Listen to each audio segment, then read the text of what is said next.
वरदां मातरं वन्दे मातरं वन्दे मातरं वन्दे मातरम्।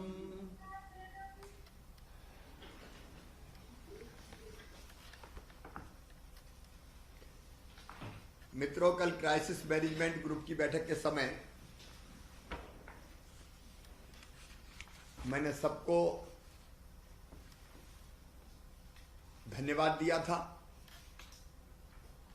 आज मैं फिर अपने मंत्रिमंडल की पूरी टीम को इस बात के लिए धन्यवाद देता हूं कि आप सब ने पिछले लगभग 2-2.25 माह से अनथक परिश्रम किया। अगर मैं ये कहूं तो भी अतिशयोक्ति नहीं होगी कि हमने परिश्रम की पराकाष्ठा की और प्रयत्नों की परिसीमा की। आज उसी का सुपरिणाम देखने में आ रहा है।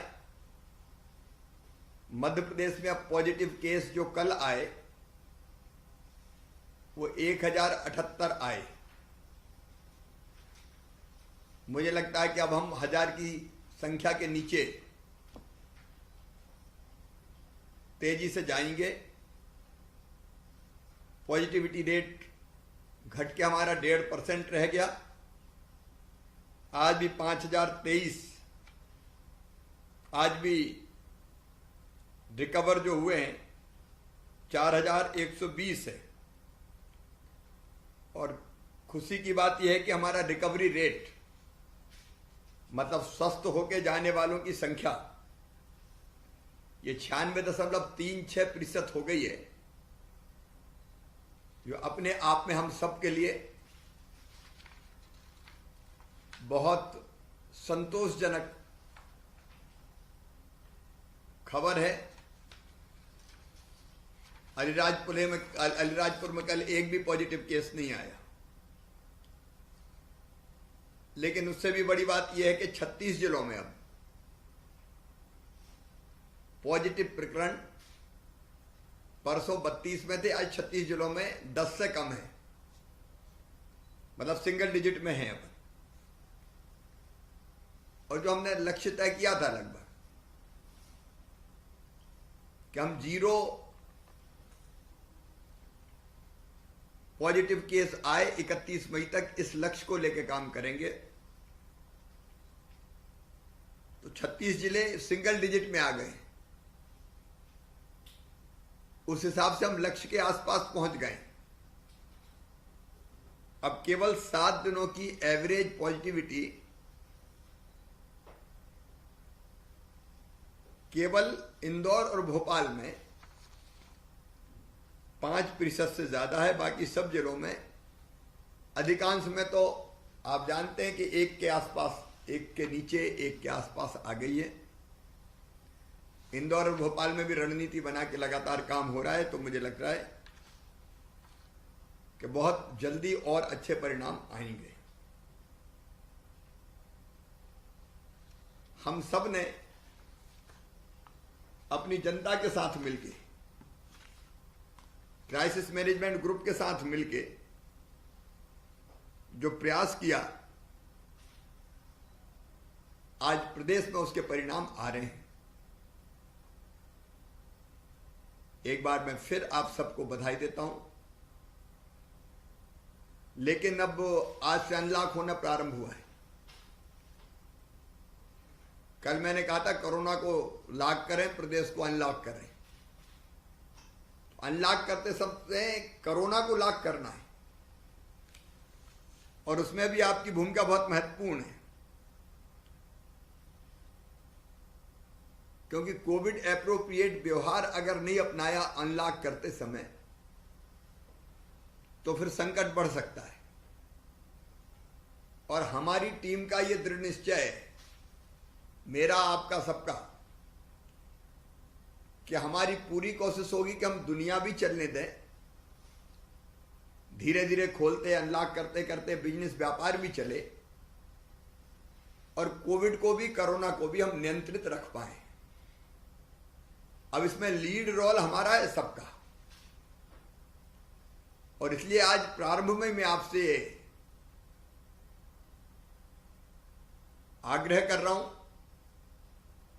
कि अपने जिलों में अनलॉक की प्रक्रिया में कोविड की गाइडलाइन का पालन सुनिश्चित करवाना वो आपका काम है। दुकानदार क्या करे, ग्राहक क्या करे,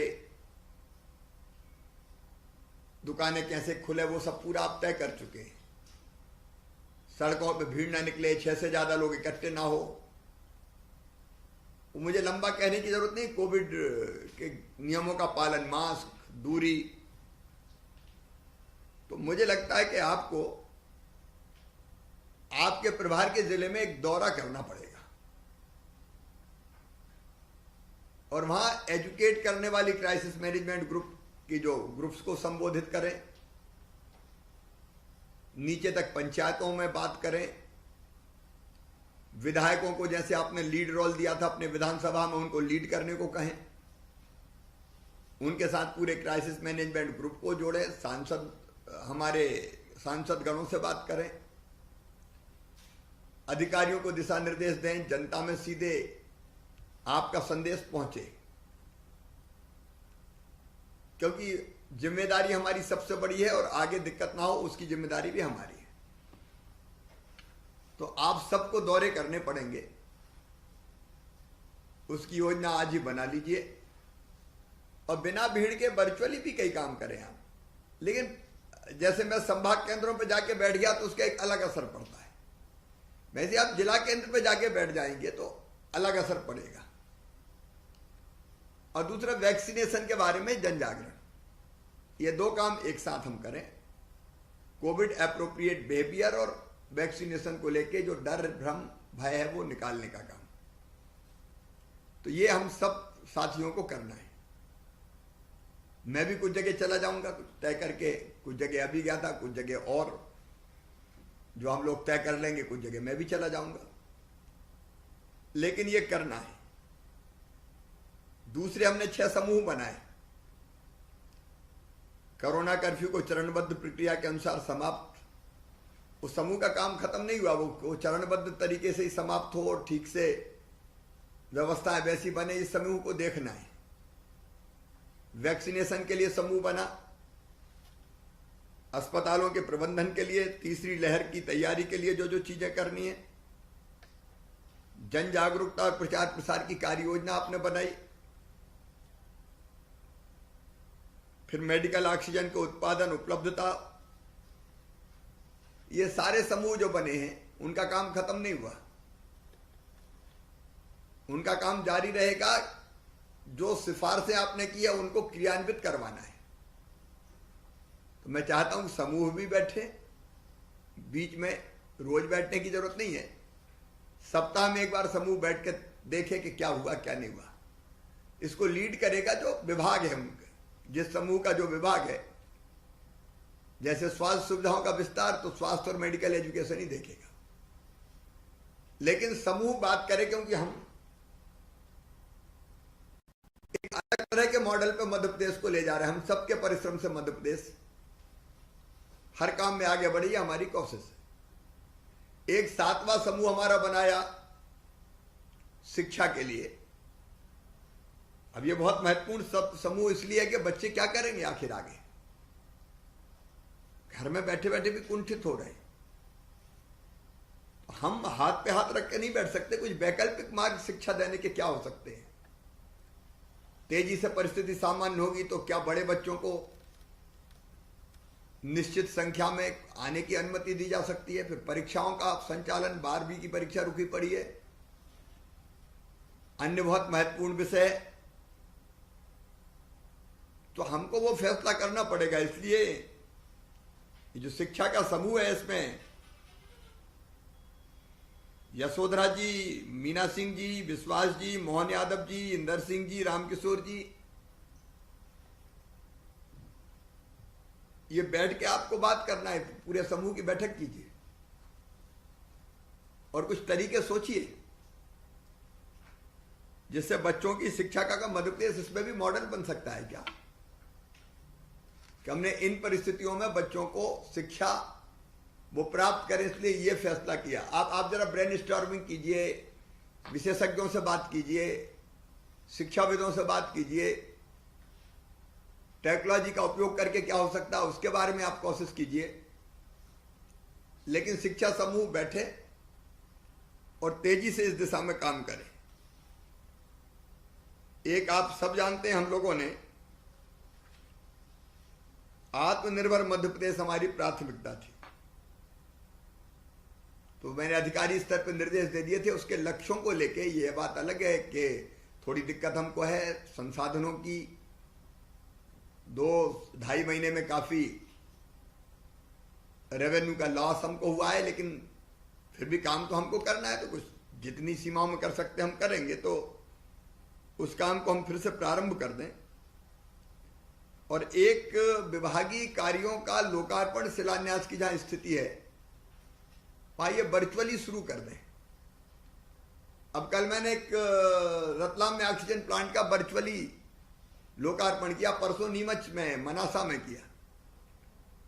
वहां भीड़ इकट्ठी नहीं करेंगे, केवल कुछ लोग होंगे, लेकिन चीजें और भी चल रही है कोरोना के अलावा। इसलिए कई चीज हमारी जिनके शिलान्यास होना है या लोकार्पण होना है, उनमें से जो मुझे करना चाहिए मैं करूंगा, जो आपको करना चाहिए आप करें आपके विभाग के, उसकी भी योजना बना लीजिए। विशेषकर बाकी सब विभाग तो करें, ये हेल्थ और मेडिकल एजुकेशन के भी अब उपयुक्त अवसर है कि मेडिकल कॉलेज के अगर पूरी तैयारी है तो हम शिलान्यास कर दें। इस तरह की चीज बता रहा हूं। ऑक्सीजन प्लांट, वार्ड का विस्तार, बेड बढ़ा रहे हैं। अब बेड भी अगर बढ़ा रहे हैं तो कोई मंत्री जाके करे ना वहां। अगर सिटी स्कैन मशीन आ रही तो कोई जाके वर्चुअल कार्यक्रम करे, जाके ना हो तो वर्चुअल करे।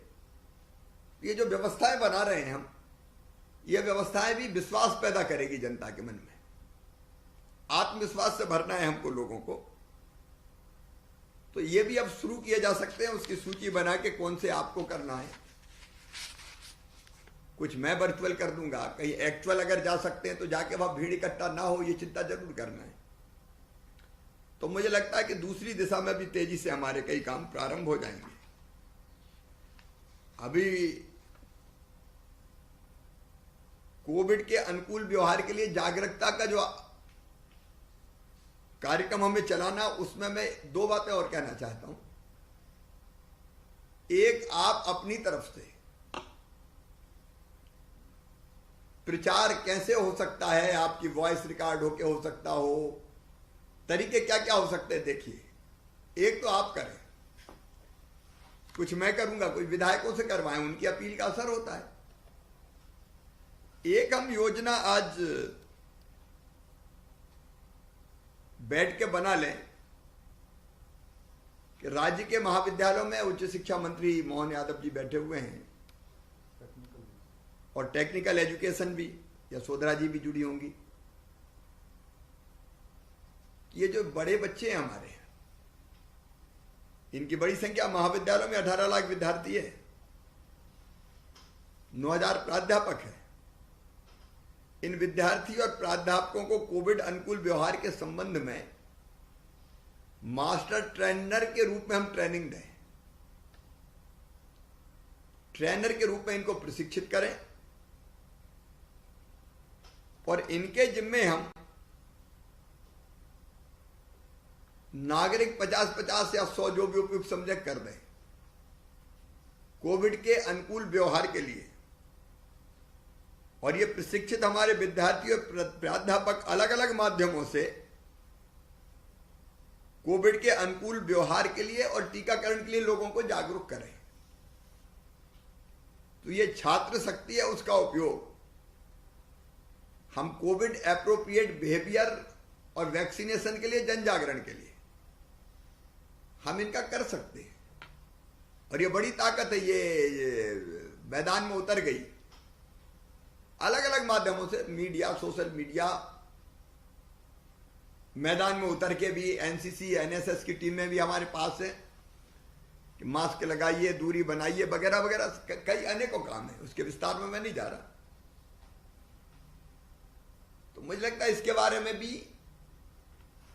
आज हम फैसला कर लें कि हम इनको ट्रेनर के रूप में प्रशिक्षित करके और काम में लगाएंगे, क्योंकि ये बहुत बड़ा काम है। तीसरी लहर नहीं आने देना है, अपना संकल्प है।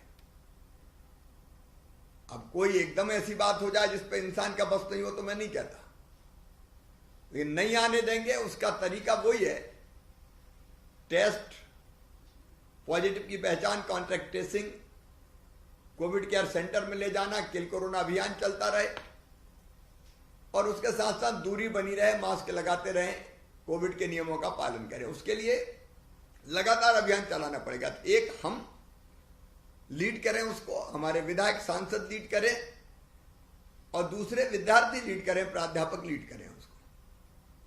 मोहन जी तैयार हो? बिल्कुल तैयार है सर, बिल्कुल सही बात आपने कही। 18 लाख तो वो प्राइवेट विश्वविद्यालय चालू से 2 लाख उनकी संख्या है, ऐसा करके 20 लाख की संख्या अकेले उच्च शिक्षा विभाग में। हाँ, तो अगर अपन ने केवल 50% भी तैयार कर लिए तो 10 लाख की ताकत मिलेगी अपन। बिल्कुल सत्य बात है। ये बहुत बड़ी शक्ति है। फिर टेक्निकल एजुकेशन क्या अलग है।